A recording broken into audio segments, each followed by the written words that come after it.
Assalamualaikum warahmatullahi wabarakatuh. Perkenalkan, nama saya Himatu Aliutama. Di sini saya akan memaparkan materi Sistem Informasi Manajemen bab 10 implikasi etis dari teknologi informasi.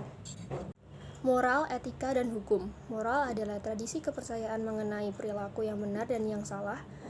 Etika adalah sekumpulan kepercayaan, standar atau teladan yang mengarahkan dan yang merasuk ke dalam seseorang atau masyarakat. Hukum adalah peraturan perilaku formal yang ditetapkan oleh otoritas yang berwenang seperti pemerintah terhadap subjek atau warga negaranya. Undang-undang komputer di Amerika Serikat berfokus pada satu, hak dan batasan yang berkaitan dengan akses data, khususnya data kredit dan data yang dipegang pemerintah. Yang kedua adalah privasi, yang ketiga kejahatan komputer, yang keempat paten prati lunak merupakan fokus utamanya.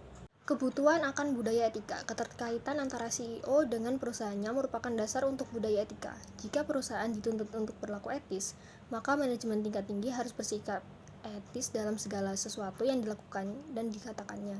Manajemen tingkat atas harus memimpin melalui contoh. Perilaku ini disebut dengan kebudayaan etika atau ethic culture. Bagaimana budaya etika diterapkan? Tugas dari manajemen tingkat atas adalah untuk meyakinkan bahwa konsep etikanya merasuk ke seluruh organisasi dan turun ke jajaran bawah sehingga menyentuh setiap karyawan. Para eksekutif dapat mencapai implementasi ini melalui 3 tingkat. Yang pertama adalah credo perusahaan atau corporate credo, program etika, etik program, dan kode perusahaan yang telah disesuaikan. Alasan dibalik etika komputer. James Hammer mendefinisikan etika komputer sebagai analisis sifat dan dampak sosial teknologi komputer, serta perumusan dan justifikasi dari kebijakan-kebijakan yang terkait untuk menggunakan teknologi tersebut secara etis. James Moore mengidentifikasi 3 alasan utama dibalik minat masyarakat yang tinggi akan etika komputer. Yang pertama adalah kelenturan secara logis, kemudian faktor transformasi, dan yang ketiga adalah faktor ketidaknampakan. Hak dalam etika komputer: hak sosial dan komputer, hak privasi, hak untuk mendapatkan keakuratan, hak kepemilikan, dan hak mendapatkan akses. Audit informasi. Perusahaan dengan semua ukuran mengandalkan auditor eksternal dari luar organisasi untuk memverifikasi keakuratan catatan akuntansi. Perusahaan yang lebih besar memiliki staf tersendiri yang berfungsi sebagai auditor internal yang melaksanakan analisis yang sama seperti auditor eksternal, namun memiliki tanggung jawab yang lebih luas. Jenis aktivitas audit yaitu audit finansial, audit operasional, audit berkelanjutan, dan desain sistem pengendalian internal. Menerapkan etika dalam teknologi informasi. Kode etik. Association for Computing Machinery (ACM) menyusun kode etik dan perilaku profesional yang diharapkan dapat diikuti anggotanya.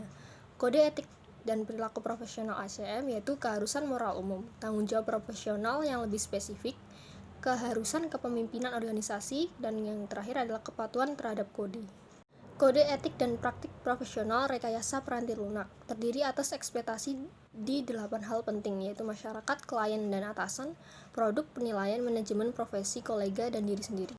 Etika dan CEO. CEO dapat memenuhi ekspektasi pelaporan keuangan dengan cara mengikuti program yang mencakup hal-hal berikut. Mencapai tingkat pemahaman yang lebih baik akan pemahaman prinsip-prinsip akuntansi, mempelajari sistem informasi yang menyelesaikan laporan keuangan dan mengambil tindakan perbaikan, mendidik eksekutif perusahaan mengenai sistem-sistem keuangan, mengintegrasikan ke dalam sistem informasi alarm yang memperingatkan eksekutif terhadap aktivitas yang membutuhkan perhatian, secara aktif berpartisipasi di dalam memberikan informasi keuangan kepada elemen lingkungan, mengendalikan dengan ketat keuangan yang dihabiskan untuk sumber daya informasi.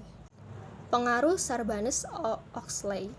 Meskipun Undang-Undang Sarbanes-Oxley ditujukan kepada CEO dan CFO, CEO dapat memainkan peranan penting agar perusahaan tersebut memenuhi ekspektasi SOX.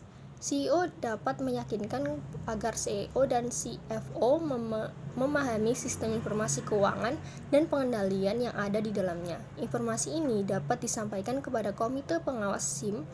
Seluruh eksekutif dapat diberitahu mengenai kemajuan pengendalian di dalam sistem saat sistem disusun. Auditor internal perusahaan dapat memainkan peran aktif dalam perancangan sistem. Sekian, terima kasih. Wassalamualaikum warahmatullahi wabarakatuh.